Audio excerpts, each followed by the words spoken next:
joints.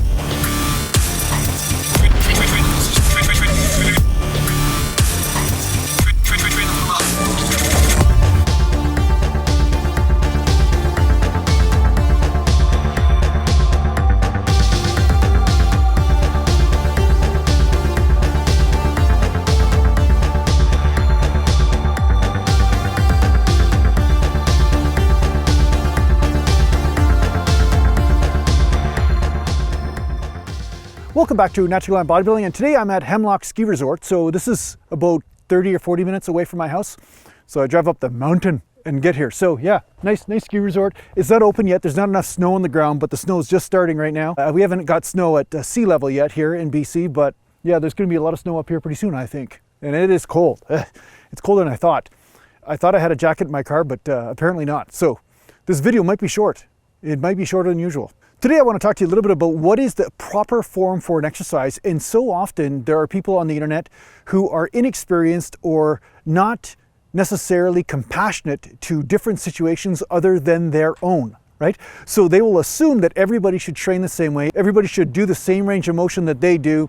And one range of motion is a one size fit all for everyone. Now I've talked about this a lot on this channel. It's the basis of the channel is that one size does not fit all, and that different ranges of motion apply in different circumstances, especially for an individual. Now, there's going to be a couple disclaimers here as far as range of motion, and one of them is if something is hurting your joints, it cannot be the right range of motion for you in this moment. Now, that said, that doesn't mean that you cannot work on your range of motion, or perhaps you need to work on your flexibility, or maybe you have some ligament damage, whatever it might be that's contributing to a limited range of motion.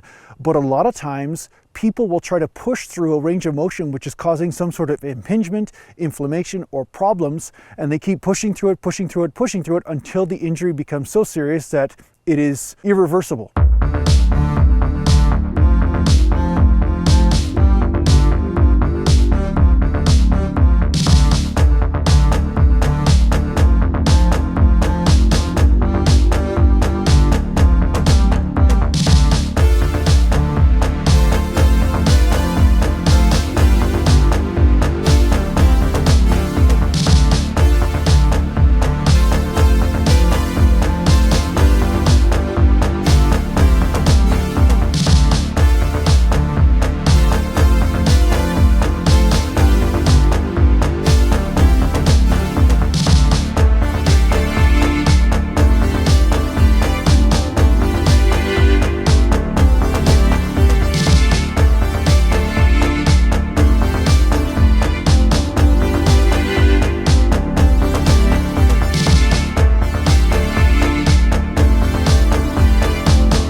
So this is something I want to talk about, and it came from a comment to somebody just recently. They said that my dumbbell bench press, I'm not going down deep enough. But of course this person never watched any of my videos, so they don't really understand that I dislocated a shoulder, have a labral tear in my right shoulder, a rotator cuff tear in my left shoulder, along with a bicep tear, which biceps do help stabilize the shoulder. So this causes my shoulders to be pushed forward a bit. So therefore, in the same range of motion that somebody else might use on bench press, my delts are stretching way more because the shoulders are pushed forward and I cannot pull them back because it is a structural thing.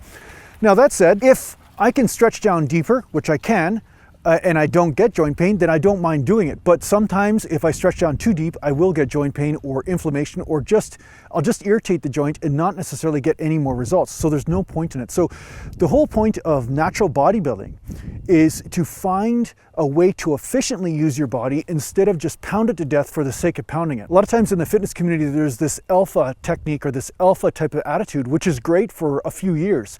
You can hold on to this alpha attitude and push through any type of pain you want and do anything you want, lift all the weight and just put it all on your back and whatever, and just reef it around or overstretch the joints just to show that you can. And you can get away with this for a period of time, but at some point you will not. And this is what's missing in a lot of the so-called fitness experts out there. They're not talking about longevity as far as long-term. They're not talking about how do you keep training over the long haul. Now, that said, you can do everything perfect and still have trouble training over the long haul, because there are a lot of different things that can come up in your life, such as sports injuries like I've had, or car accidents, or whatever might happen in your life. So this is why I constantly point you back towards one thing, is be in the moment with your body. Find out what is feeling okay now. Don't just push through joint pain or problems. Change the range of motion, change the technique, or maybe change the exercises altogether if you need to, in order to get the workout in, but not overly wear out the joints or inflame the joints or grind them to dust just because somebody's telling you that you should. So the thing is that one thing that people don't consider is that when you have joint damage or ligament issues or something like that, you will get muscle spasms around the area. And I hate to tell you this, but stretching will not change structural damage.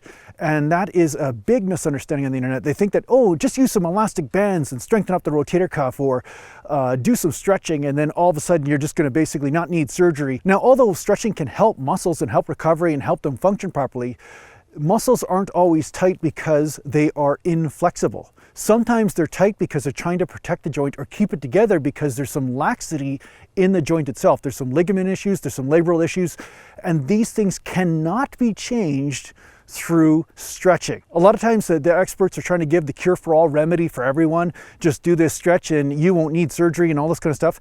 And I do believe that some people misdiagnose their joint problems and think they have a joint problem when they don't. But at the same time, if you're stretching and stretching and stretching and you're not getting results, sometimes you have to deal with the structure underneath it all, or change the range of motion, change the exercises, and work with helping your body heal from the deeper issue, which is an actual structural problem, which could be to do with the ligaments or labrum. This is why I talk about prolotherapy when it comes to going to a naturopath or a doctor. Sometimes they do prolotherapy, or PRP it's called, where they put your own blood into the ligaments and tendons in order to speed up the healing and stuff.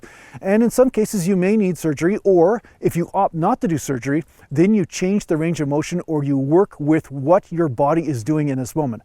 So if something is hurting the joint, do not do it.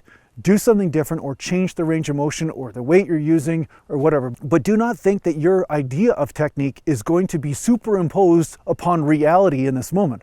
If your body is just totally resisting a certain technique, then that means your body is going to tell you what the proper technique is, not you.